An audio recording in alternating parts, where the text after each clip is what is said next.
Welcome back to my channel. ಹೊಸದಾಗಿ channel ನೋಡ್ತಾ ಇದ್ದರೆ ಸಬ್ಸ್ಕ್ರೈಬ್ ಮಾಡಿಕೊಂಡು ಸಪೋರ್ಟ್ ಮಾಡಿ.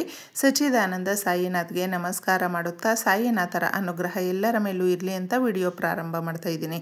ಇದೇ ಬುಧವಾರ ಕಾರ್ತಿಕ ಪೌರ್ಣಮಿಯ ದಿನ ಈ ಒಂದು ಚೇಂಜಸನ್ನು ಮಾಡ್ಕೊಳ್ಳಿ. ಬರೀ ಪೂಜೆ ಪುನಸ್ಕಾರಗಳು, ಈ ರೆಮಿಡಿಗಳು ಇವುಗಳನ್ನು ಮಾಡ್ಕೊಳ್ತಾ ಇದ್ದಾಗ ಮಾತ್ರ ಒಳ್ಳೆಯದಾಗುತ್ತೆ ಅಂತ ಅಂದ್ಕೊಳ್ಳೋದಕ್ಕೆ ಹೋಗಬೇಡಿ.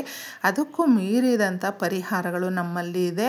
ನಾವು ಅದನ್ನು ಅರ್ಥ ಮಾಡಿಕೊಂಡು ಮಾಡ್ಕೊಳ್ಬೇಕು. ನಮ್ಮ ಅಡುಗೆ ಮನೆ ಅನ್ನೋದು ಮತ್ತೊಂದು ದೇವಸ್ಥಾನದ ಸಮಾನ. ಯಾಕಂದರೆ ದೇವ್ರ ಮನೆ ನಾವು ಎಷ್ಟು ಒಂದು ಭಕ್ತಿಯಿಂದ ಪೂಜೆ ಮಾಡ್ತೀವಿ. ಮನೆಯಲ್ಲಿ ದೇವರ ಮನೆಯನ್ನು ನಾವು ಎಷ್ಟು ನೀಟಾಗಿ ಇಟ್ಕೊಳ್ತೀವಿ, ಅಷ್ಟೇ ಶಕ್ತಿದಾಯಕವಾದ ಇನ್ನೊಂದು ಸ್ಥಳ ಅನ್ನೋದು ಇದೆ ಅಂತ ಹೇಳಿದ್ರೆ ಅದು ನಮ್ಮ ಅಡುಗೆ ಮನೆ. ನಮ್ಮ ಅಡುಗೆ ಮನೆಯನ್ನು ಯಾರಾದರೂ ಹಿರಿಯರು ಬಂದಾಗ ನೋಡ್ತಾರೆ, ತುಂಬ ಸೂಕ್ಷ್ಮವಾಗಿ ನೋಡ್ತಾರೆ. ಆ ಅಡುಗೆ ಮನೆಯನ್ನು ನೋಡಿದ ತಕ್ಷಣ ನಮ್ಮ ಅಭಿವೃದ್ಧಿ, ನಾವು ಯಾವ ರೀತಿ ಇದ್ದೀವಿ, ನಮ್ಮ ಆ ಪ್ರೆಸೆಂಟ್ ಸಿಚುಯೇಷನ್ನು ಯಾವ ಮಟ್ಟದಲ್ಲಿದೆ, ಪ್ರತಿಯೊಂದು ಕೂಡ ತಿಳ್ಕೊಳ್ತಾರೆ. ಅಷ್ಟು ಒಂದು ನಮ್ಮ ಅಡುಗೆ ಮನೆಯಲ್ಲಿ ನಮ್ಮ ಜೀವನದ ಗುಟ್ಟು ಅನ್ನೋದು ಅಡಗಿರುತ್ತೆ. ತುಂಬ ಜನಕ್ಕೆ ಇದ್ರ ಬಗ್ಗೆ ಗೊತ್ತು ಇರುತ್ತೆ. ಇದನ್ನು ಸೂಕ್ಷ್ಮತೆಯಿಂದ ನಾವು ಕಾಪಾಡ್ಕೊಳ್ಬೇಕು. ಯಾಕೆ ಹೆಣ್ಮಕ್ಳೇ ಮಾಡ್ಕೊಳ್ಬೇಕು? ಪ್ರತಿಯೊಂದು ಸೂಕ್ಷ್ಮತೆಯಿಂದ ಅರ್ಥ ಮಾಡಿಕೊಳ್ಳುವಂಥದ್ದು. ನಮ್ಮ ಜೀವನಕ್ಕೆ ಏನು ಬೇಕು, ನಮ್ಮ ಮನೆಯಲ್ಲಿ ಇರುವಂಥ ಸದಸ್ಯರಿಗೆ ಏನು ಬೇಕು, ಏನೆಲ್ಲ ಮಾಡಿದ್ರೆ ಚೆನ್ನಾಗಿರುತ್ತೆ ಅನ್ನುವಂಥ ಆಲೋಚನೆ ಹೆಣ್ಮಕ್ಳಿಗೆ ಇರುತ್ತೆ. ಅದಕ್ಕೋಸ್ಕರ ಹೆಣ್ಮಕ್ಳಿಗೆ ಮಾಡ್ಕೊಳ್ಳಿ ಅಂತ ಹೇಳುವಂಥದ್ದು ಅಷ್ಟೇ, ಇನ್ನೇನೂ ಇರೋದಿಲ್ಲ. ಯಾಕಂದರೆ ಎಲ್ಲ ರೀತಿಯಲ್ಲೂ ಎಲ್ಲರೂ ಚೆನ್ನಾಗಿರಬೇಕು, ಎಲ್ಲರೂ ಚೆನ್ನಾಗಿರುವ ಜೊತೆ ನಾವು ಕೂಡ ಚೆನ್ನಾಗಿರಬೇಕು ಅಂತ ಬಯಸುವಂಥ ಜೀವ ಅಂತ ಹೇಳಿದ್ರೆ ಅದು ಹೆಣ್ಮಕ್ಳು. ಮನೆಯಲ್ಲಿರುವಂಥ ಅತ್ತೆ ಮಾವ, ಅಣ್ಣ ತಮ್ಮ, ಅಕ್ಕ ತಂಗಿ, ತಂದೆ ತಾಯಿ, ಈ ರೀತಿ ಎಲ್ಲ ಸಂಬಂಧಗಳಿಗೂ ಕೂಡ ಬೆಲೆ ಕೊಟ್ಟು ಪ್ರೀತಿ ವಿಶ್ವಾಸದಿಂದ ನಡೆದುಕೊಳ್ಳುವಂಥ ಹೆಣ್ಣು ಮಕ್ಕಳಿಗೆ ಈ ಪರಿಹಾರ ಮಾಡಿಕೊಂಡಾಗ ಮನೆಯಲ್ಲಿ ಎಲ್ಲರೂ ಕೂಡ ಚೆನ್ನಾಗಿರ್ತಾರೆ. ಯಾಕಂದರೆ ಅಡುಗೆ ಮನೆಯಲ್ಲಿ ನಮಗೆ ಗೊತ್ತೋ ಗೊತ್ತಿಲ್ಲದೋ ಈ ಸಣ್ಣ ತಪ್ಪುಗಳನ್ನು ಮಾಡ್ಕೊಳ್ತಾ ಇರ್ತೀವಿ. ಅದಕ್ಕೋಸ್ಕರ ನಾವು ಅಭಿವೃದ್ಧಿ ಅನ್ನೋದೇ ಆಗ್ತಾ ಇರೋದಿಲ್ಲ. ತುಂಬ ಜನಕ್ಕೆ ಇದ್ರ ಬಗ್ಗೆ ಗೊತ್ತಿರುತ್ತೆ. ಗೊತ್ತಿದ್ದರೆ ನೀವು ಅದನ್ನು ಕಂಟಿನ್ಯೂ ಮಾಡಿ. ಗೊತ್ತಿಲ್ಲ ಅಂತ ಹೇಳಿದ್ರೆ ಮಾಡ್ಕೊಂಡು ನೋಡಿ ಸ್ನೇಹಿತರೆ. ಪೌರ್ಣಮಿಯ ದಿನ ತುಂಬ ಒಳ್ಳೆಯದಾಗುತ್ತೆ, ವಿಶೇಷವಾಗಿರುತ್ತೆ. ಯಾವಾಗಲೂ ನಾವು ಮೊದಲ ಕಾಲದಲ್ಲೆಲ್ಲ ತುಂಬ ದವಸ ಧಾನ್ಯಗಳು ಅನ್ನೋದು ತುಂಬಿಕೊಂಡಿತ್ತು ಮನೆಯಲ್ಲಿ. ಅವರ ಶ್ರೀಮಂತಿಕೆ ಅನ್ನೋದು ಅದರಲ್ಲಿ ತೋರ್ತಾ ಇತ್ತು. ಈಗ ಎಲ್ಲರೂ ಅವರವರ ಅನುಕೂಲಕ್ಕೆ ತಕ್ಕಂತೆ ವಾರಕ್ಕಾಗುವಷ್ಟು ಅಥವಾ ದಿನಾನು ಈ ರೀತಿ ತಗೊಂಡು ಬರ್ತಾರೆ. ಆದರೆ ಕೆಲವೊಂದು ದಿನಗಳು ಅನ್ನೋದು ಇರುತ್ತೆ. ಆ ದಿನ ತಿಥಿ ವಾರಗಳಲ್ಲಿ ನಾವು ಈ ರೀತಿಯ ಬದಲಾವಣೆಗಳನ್ನು ಮಾಡಿಕೊಂಡ್ರೆ ನಮ್ಮ ಮನೆಯಲ್ಲಿ ನಾವು ಏನು ಸಮಸ್ಯೆಗಳನ್ನು ಎದುರಿಸ್ತಾ ಇರ್ತೀವಿ ನೋಡಿ, ಅದೆಲ್ಲವೂ ಕೂಡ ಒಂದೊಂದು ಕಷ್ಟ ನಿವಾರಣೆಯಾಗಿ ಅಭಿವೃದ್ಧಿಯ ದಾರಿ ಅನ್ನೋದು ಹಿಡಿಯುತ್ತೆ. ಕಲ್ಲುಪ್ಪಿನ ಜಾಡಿ ಅನ್ನೋದು ಎಲ್ರಿಗೂ ಗೊತ್ತು. ತುಂಬ ಜನ ಈ ಜಾಡಿಗಳಲ್ಲೇ ಉಪ್ಪನ್ನು ಇಟ್ಕೊಂಡಿರ್ತಾರೆ. ಇದು ಇಟ್ಕೊಳ್ಳೋದು ಕೂಡ ಬಹಳ ಮುಖ್ಯವಾಗಿ ಒಳ್ಳೆಯದು.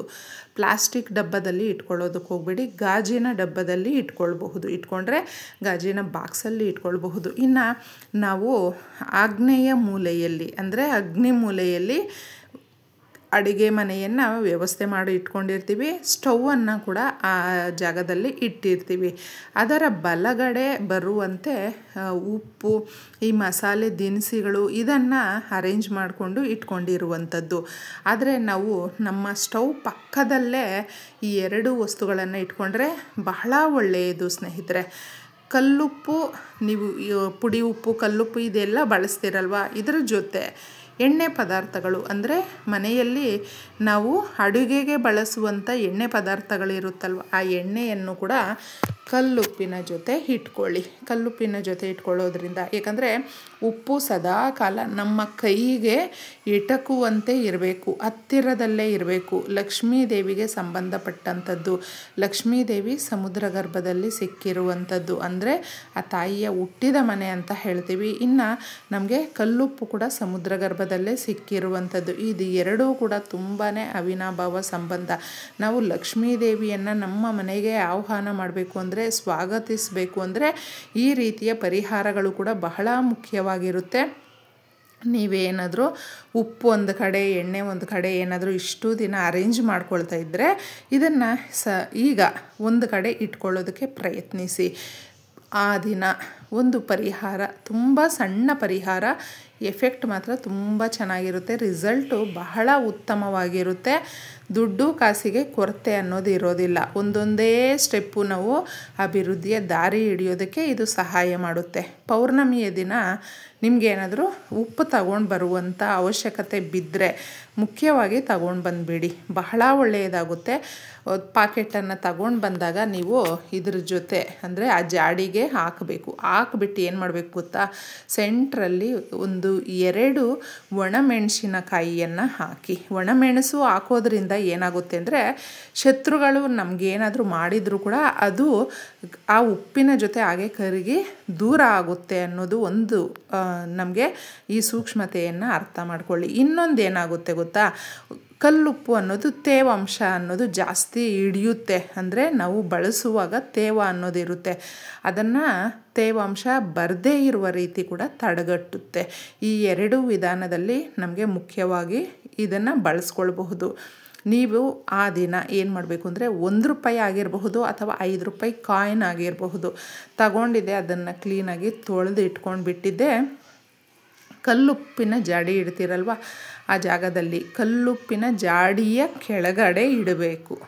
ಈ ₹1 ಆಗಿರಬಹುದು ಅಥವಾ ₹5 ಆಗಿರಬಹುದು. ಇದನ್ನು ಇಡೋದಕ್ಕೂ ಮುಂಚೆ ನಿಮ್ಮ ಮುಷ್ಟಿಯಲ್ಲಿ ಕೈಯಲ್ಲಿ ಇಟ್ಕೊಂಡಿದ್ದೆ, ನಮಗೆ ಹಣಕಾಸಿನ ಸಮಸ್ಯೆಗಳಿದೆ, ಸಾಲದ ಸಮಸ್ಯೆಗಳಿದೆ, ಇದರಿಂದ ನೆಮ್ಮದಿಯ ಜೀವನ ಅನ್ನೋದು ದೂರ ಆಗಿಬಿಟ್ಟಿದೆ, ಎಲ್ಲವೂ ನಮಗೆ ಕರುಣಿಸು ತಾಯಿ ಮಹಾಲಕ್ಷ್ಮಿ, ನೀನು ನಮ್ಮ ಮನೆಗೆ ಬಾಮ್ಮ, ಬಂದು ಸ್ಥಿರವಾಗಿ ನೆಲೆಸು ತಾಯಿ ಅಂತಂದ್ಬಿಟ್ಟು ಸಂಕಲ್ಪ ಮಾಡಿಕೊಂಡು ಕೇಳಿಕೊಂಡು ಮನೆಯಲ್ಲಿ ಸದಾಕಾಲ ಅನ್ನಪೂರ್ಣೇಶ್ವರಿ ಕೂಡ ನೆಲೆಸಿರಬೇಕು.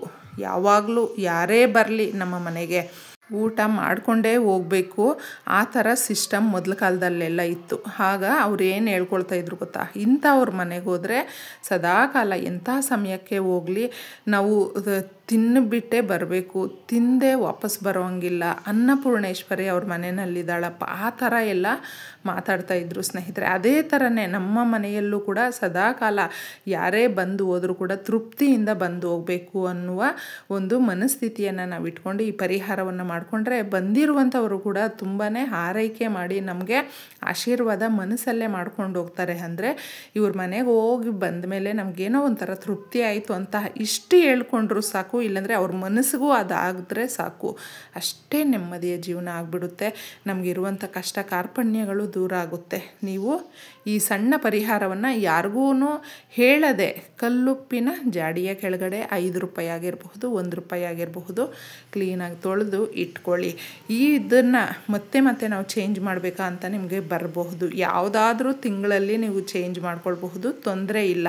ಇಷ್ಟನ್ನು ಮಾಡ್ಕೊಳ್ಳಿ, ಎಲ್ಲವೂ ಒಳ್ಳೆಯದಾಗುತ್ತೆ.